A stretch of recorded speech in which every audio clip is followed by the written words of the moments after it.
Recording.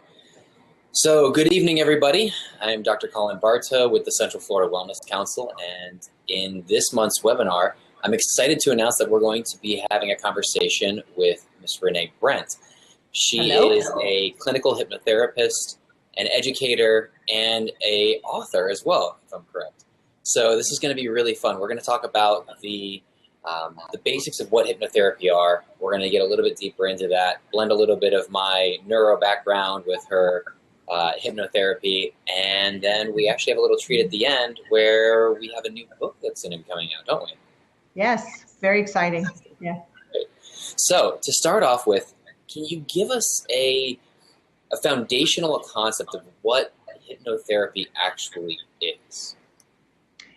Okay. So hypnotherapy or hypnosis, I'll start with hypnosis because hypnosis is only a natural change in a brainwave, right? So it's just moving you from high beta, which is survival rate, which is everything's external, which your brain's going very fast. And hypnosis, light hypnosis is the same as meditation. Most people have heard of meditation. So hypnosis, light meditation is, and then you can go deeper into meditation. But that's what hypnosis is. It's only a natural change in a brainwave. Everybody is aware. They're completely in control. No one can tell them what to do, anything they don't agree with. So that's hypnosis. And that's a tool to be able to get people out of that beta wave, that survival rate, and external, drop into an alpha wave or a theta wave where they can open up the subconscious mind and listen to their truths. So basically, hypnosis is just a tool to be able to get you there so you can listen to how you really feel. The subconscious mind, Colin, is 95% of what manages through our day. 5% is the conscious mind, 95% subconscious mind. So it makes sense to use a technique to be able to get in that door, open up the subconscious mind, and figure out what's really going on with people, their emotional mind. Thank you. What is the subconscious mind? So the subconscious mind is the part of your mind, and I say it like conscious, subconscious mind, like they're two separate, but it's only just so you can discuss it. It's one mind. So the subconscious mind is your mind, 95%, that holds your memories. It holds your emotional mind, your feelings, your beliefs about yourself, your perceptions of your life. That's what that does, the 95%. The conscious mind is your analytical mind. It's the one that judges and filters through the day. That's 5%, but it's very strong, right? Actually working and processing actively the thoughts that you're aware of versus the underlying maybe foundations for the thoughts that we're having and why we're having those thoughts and those patterns?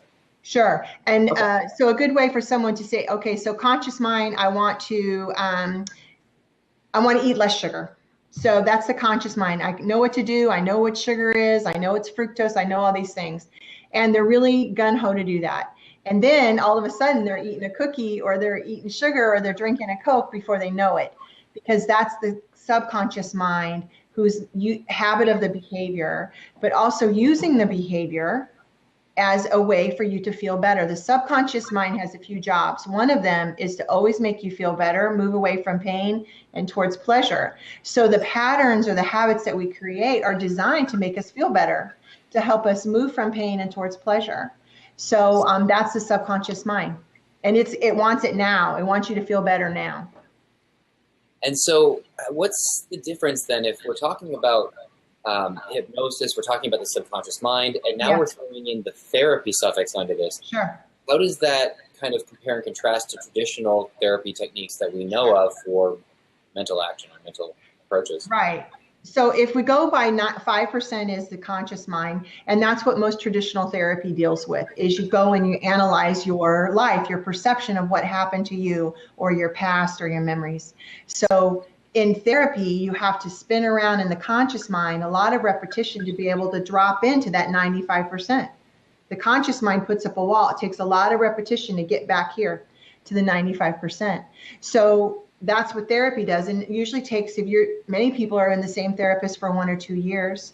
So I am not a therapist because I never tell people how to feel or think. I just give them a tool to drop down the wall of the analytical mind and hear what's going on back here. So what is hypnotherapy? Hypnotherapy is when I use the tool of putting you in the state of hypnosis, and I have a protocol that allows you to explore the memory, the false beliefs, and to heal them.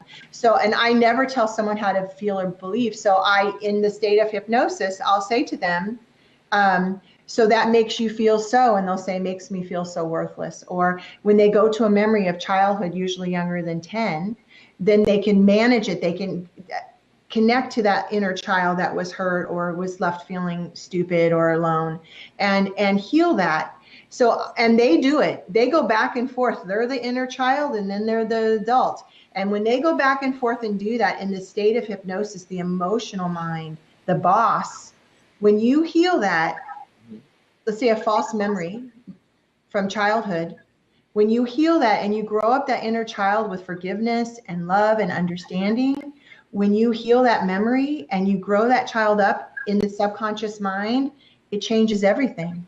It changes symptoms, it changes habits and patterns and beliefs, because the subconscious mind is no longer trying to help you feel better. So I don't do the therapy. People are just have an exposure to their truth so they can do their own therapy. That's what I do. And it happens pretty quickly.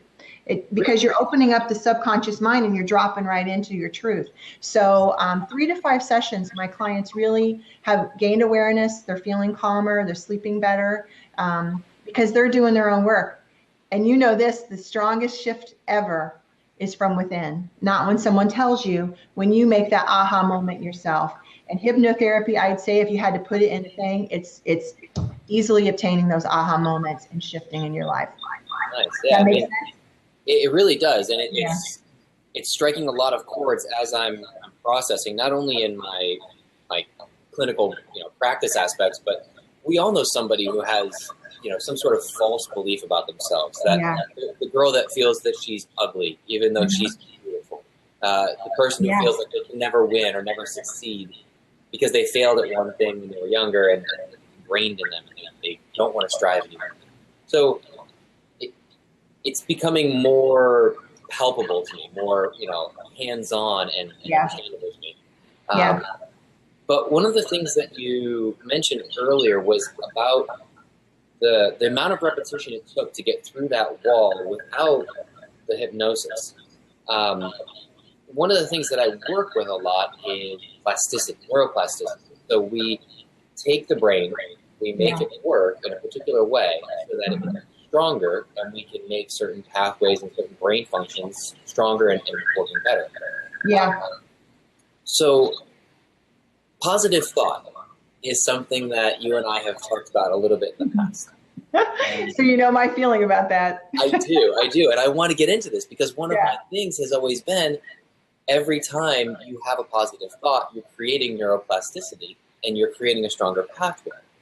But your take on it is actually quite intriguing to me, and I'm trying to find a way to overlay your philosophy on this. So would you please explain that to us? Sure. I tell people all the time, positive thinking doesn't work. And it only actually makes someone feel worse, because they're like, every day I'm telling myself when I'm stressed out, it's okay, you can do it, it's okay, it's not you. And what they're doing is they're hitting this wall. When you're in a survival rate, when you're in a high beta, when your brain is going and you're anxious or you're fearful, there is no room for new thought or behavior. The only thing it's doing is protecting it, and that wall is standing tall. And it's like positive thinking, all those thoughts and positive affirmations in a high beta survival rate is like throwing water balloons against a wall. It doesn't work. Therefore, then the person who's trying to be positive and feels worse feels like, see, there it is. That's how much of a loser I am. I can't even do affirmations right. And it just spins around. Yeah. So I really like helping people understand that you must drop this wall just a little bit. So if you do that, changing neuroplasticity, my whole brand of Practice Happy is about neuroplasticity. It's about flipping those neurons and changing the thoughts.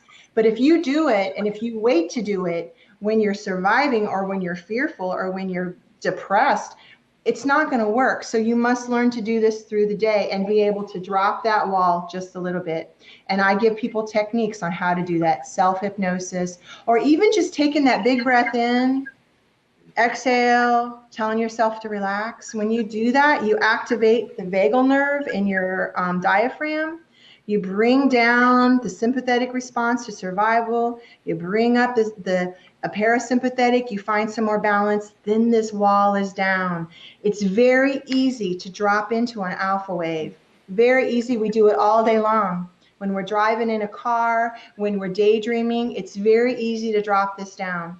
So before you do a positive affirmation, you just find some time to take that big breath in, exhale, tell yourself to relax, close your eyes for a minute, just count 5 to 1. And when you do that, you drop this, and that's when you tell yourself, it's okay, Rene, you're okay, you're capable, you can get this done. That's when it works. And that's when you get it right to the heart, right to the subconscious mind. But you cannot do it when you're in survival. It doesn't work. I love that you bring up the sympathetic and the parasympathetic systems, because these are two things that I work very heavily with, the two things that I am constantly aware of. A lot of different disease processes, a lot of problems that we have with our health are from this overactivation of this stress response, the sympathetic system. So fight or flight, when you're stressed out, the system kicks in. Oh, yeah. Also, as a side note, for those who are watching this, when we're talking about alpha and beta and all these different Greek letters, we're referring to brain waves on an EEG. Some little homework for you if you guys want to look into that. But can you just give us a real quick explanation of what each of those is so we have a frame of reference for that? Sure. So beta is your conscious state. This is when you're moving through your day, when you're doing business, taking phone calls. High beta is when you're stressed, when you're really in survival rate. That's when the sympathetic nervous system is on go. If you have a job that you hate, if you have a boss that you don't like, if you have a problem in your marriage, you're in high beta survival. And your body doesn't know the difference whether you're being, have a job that you hate or a boss that's a jerk, or you're being chased by a lion. Doesn't know the difference. You're having the same response. And that's where anxiety and panic come in. It's high beta, and it's very, very fast on the EEG, very, very fast. And everything's external. You're paying attention to the external world. Why? Because you're trying to survive. And as a species, that's who we are. So we must scan and pay attention to what's going on. So it's all out here. When you go into an alpha wave, it slows down a little bit. That's a light meditative state. That's light hypnosis. And you're external, but you're always aware. When you're in a beta, your conscious mind is open. Your subconscious mind is here. When you go into an alpha, the subconscious mind then opens up, but the conscious mind is here. It's like a teeter-totter. They're always together. You can't have one without the other. That's why when you're in a light state of hypnosis or in deep hypnosis even, your conscious mind will drop in and say, oh, did you forget to pick up milk? You got to do that. Or, you got to call your sister when you get home. It'll tell you those things just to check in to make sure you're safe, and then it'll leave. So that's beta, alpha, and then you drop into theta, which is really deep. That's almost, delta is right underneath that. That's sleep. So when you feel like you're falling, when you're almost asleep, right? When you feel like your arms and legs are so heavy that you just can't even lift them, that's a deep hypnosis, but you're still aware. Because if someone came in your bedroom when you were trying to go to sleep, what would you do? You'd drop right out of it and you'd be awake, right? You'd be in survival. It's the same way with hypnosis. You would drop right out of it if you ever felt threatened. That's why as a professional hypnotherapist, highly trained, is that I use people's words. I'm very careful about their spirituality and using their words and not mine. Because if I try to say something to someone that they don't agree with, their eyes will open up and then our session is over. So it's alpha, theta, delta is sleep. So you just go into a natural state of sleep. And my clients often tell me that they listen to my recordings before they go to bed because it takes them right into a beautiful sleep. So that's a secondary gain from the work from doing. You try one of those. Yeah, I'll be happy to send you one, Colin. Awesome. And I just want to clarify, my laughter was, as you're talking about all these things popping into your mind while you're trying to get into that, that's me trying to meditate. It's a work in progress. Right. Well, this is the thing, this is the issue sometimes I have with meditation, is that it's saying that people think that they're not doing it right if they have those thoughts. You're still in an altered state. You're still in an altered wave. So it's okay if a thought comes in and goes out. It's fine. It doesn't mean that you're a failure at meditation. I get a lot of people who come like, just can't do meditation. I just can't do it. It's not true. That's who we are as a human being, to check in with us, especially my clients who are high anxiety or having symptoms in their life that brought them to me. They're going to have an issue where they're not going to feel so safe all the time. So they need to have those thoughts to come in. And it's fine. You're still getting the benefits. 20 minutes of meditation or hypnosis is like 4 hours of restorative sleep. We must take time in our day to go into an altered brainwave, to just relax. It's too stressful out there. There's too much going on. And you can do it, Colin. You can do it. It's a work in progress. We're going to keep going. Yeah. But you mentioned anxiety, and this is something that it's been part of my life. You know, I work and I worry about failure, and I'm always driving forward. But I do get to work occasionally with some really, intense anxiety patients. And I know for a fact that you do workshops on anxiety, utilizing some of these techniques, if I'm correct. Yes. How can this help with anxiety? Because that's a population that doesn't have a whole lot of great, solid options outside of, the traditional system. So let's share something. So I love working with people with anxiety. I get so much beautiful response from them, and I love it when people feel like they've taken back their power. Because when someone is in anxiety, they feel like their body and their mind have been hijacked, right? So it's not, and that doesn't feel safe, that doesn't feel good. So I love teaching people techniques to be able to use their mind and their body. Now, we have a lot in common. I've been a nurse for 25 years, so I use a lot of the science of the mind and the body when I work with my anxiety clients. So I like to teach them skills.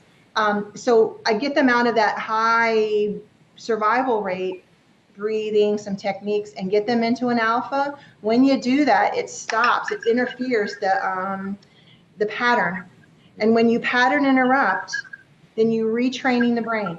When people go into anxiety, they can feel it. They know right when they're headed there, right? And then they loop around and then they've been hijacked.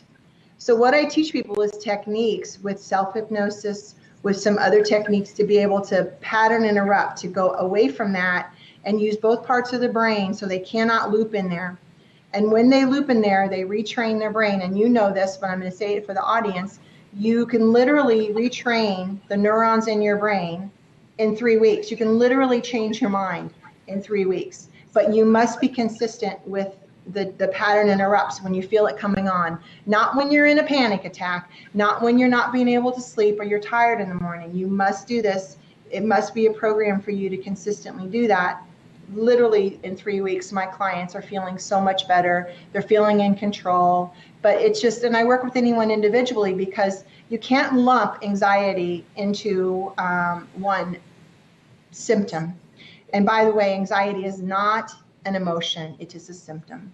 And it's different for everybody, but it usually comes from fear. And then we go into survival rate, right? Makes sense. Another thing that I wanted to make sure I brought up was a lot of us, especially those of us who try to start businesses and try to do these big adventures, we have a tendency to undercut ourselves, a tendency to hinder ourselves for many different reasons. And this is something that I've worked with some colleagues on, this is some things that I've dealt with. But it also ties in very nicely to your book, right? Can you give us a little bit of an idea of how big is your butt? And I wanted to say that just like that for the great effect, but that's actually the name of your book. How big is your butt? It's B-U-T. B-U-T, how big is your butt? No, I'm so excited, and I'm actually launching on Amazon on Friday, so I'm really excited about that. And it'll be available for 99-cent Kindle. But how big is your butt? The butt is what blocks us, right? That I want to be successful in this business, but, or I want to change careers, but, or I really want a beautiful, connected relationship, but, right?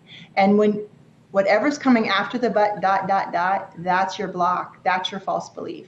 And I help people gain awareness of what's blocking them. And in this book, I wrote the book because I had so many clients going through the same process with the same experiences. So when you learn to manage your subconscious mind, when you learn to manage your false beliefs, then the world starts to shift for you. But we're not taught how to do that in this world. And this book gains awareness. I give exercises to be able to help them. But one thing I want to say, it's very, very important. Many of our false beliefs that we hold, Colin, we develop those younger than 10 years old. Because younger than 10, your conscious and subconscious mind is wide open. And anything that's said or done to us, not intentionally or intentionally, is encoded as the truth. So you said something about that girl who thought she was ugly. Maybe she had a father who was very critical about her weight or about something, and she grew up and that was stamped in as, I'm ugly, I'm not lovable. And then patterns start from there.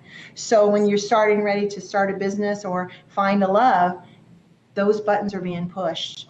And that's the work that I love doing. And that's what this book addresses, is how to manage our egos, how to manage sleep, and how to manage your subconscious mind, really learning just what to do, because we're not taught. And we must manage our subconscious mind to move forward in our life to reach our goals. Absolutely. Thank you.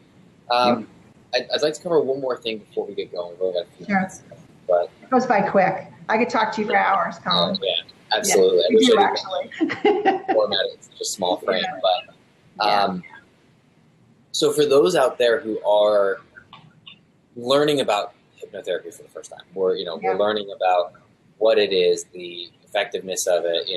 It definitely comes out of left field for a lot of people, especially if we're ingrained in the mainstream culture where Western medicine is our, end all be all, and chiropractors are kind of the crazy ones on the border. I know. It's catching up, though. The world's catching up with us, Colin. It is. It's becoming bigger and bigger, and I love it. Yeah. But how can they find somebody if they're not located here in the the Central Florida area? Right. How can they find somebody that's qualified, somebody that is of quality to help them through something that is incredibly personal and incredibly, close to their hearts? Sure. I'm so glad that you mentioned this. I'm actually an instructor and a director in Orlando because I'm so passionate about having qualified people out there. And many people who do this, our hypnotists, have 50 to 100 hours of training. That's a weekend or two long. I teach for the school that has over 500 hours. So if you're not in the area for someone who has that kind of training, I want you to look for people who have at least 300 to 500 hours of training. They must, because it's not hard to put someone in the state of hypnosis, but when you do that, there's a great responsibility to making shift for people.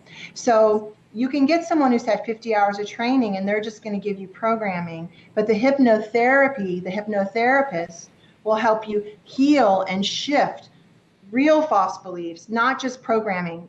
It's this much of the work that we do, the hypnotherapy. So 300 to 500 hours of training. Also ask them what their specialty is or how long they've been in school, but mostly the hours of training. And then really it's about building rapport. So you want to have a conversation with them on the phone. If they schedule online, make sure that you talk to them before you get in the room. Make sure that you talk to the therapist, because you want to build that rapport straight away. And that's important, because if you don't trust your therapist when you go in and rapport is broken, you're not going to drop into the state of hypnosis. You're just not going to do it, because you're going to not feel comfortable, and you're going to, we survive as humans. So it's about rapport, it's about training. Make sense? Does that answer your question? Absolutely. That's awesome. And are there any other things that you'd like to cover before we sign off for today? The only thing that I would like to say is that when I say younger than 10 years old, I do work with children, and I think that hypnotherapy is a great alternative for children. I do believe that ADHD is from sensitive children that are sensitive to the energy of the world, and I'm not woo-woo. I really put this all on a science platter. But I think that children who don't feel safe and who feel stressed, that chemical running around in their body year after year after year leads them to symptoms of ADHD and OCD, that sort of thing. So I would encourage people, if you have children who's experienced that, find somebody qualified who works with children to do that. So don't forget about the children, because if we can catch them young and stop the pattern, their life changes forever. That's awesome. Well, thank you, Rene Brent of Rene Brent Hypnosis, for being here with us today. This was one I was looking forward to for a while, because it's something that we can really shed a lot of light on. And sure, and yeah, my book out Friday, How Big Is Your Butt? Check it out. All right, that's on Amazon, right? A couple of free meditations there for people. So I give a lot of things away for free because I want the world to just relax and release and be peaceful. Awesome. All right. Well, on behalf of everybody from the Central Florida Wellness Council and from both of us, thank you guys for watching and have a wonderful day. If you have any questions, you can contact me at drbartoe@gmail.com. That's DRBARTOE@gmail.com. And we will be holding another one next month. So stay tuned. Thank you. Bye.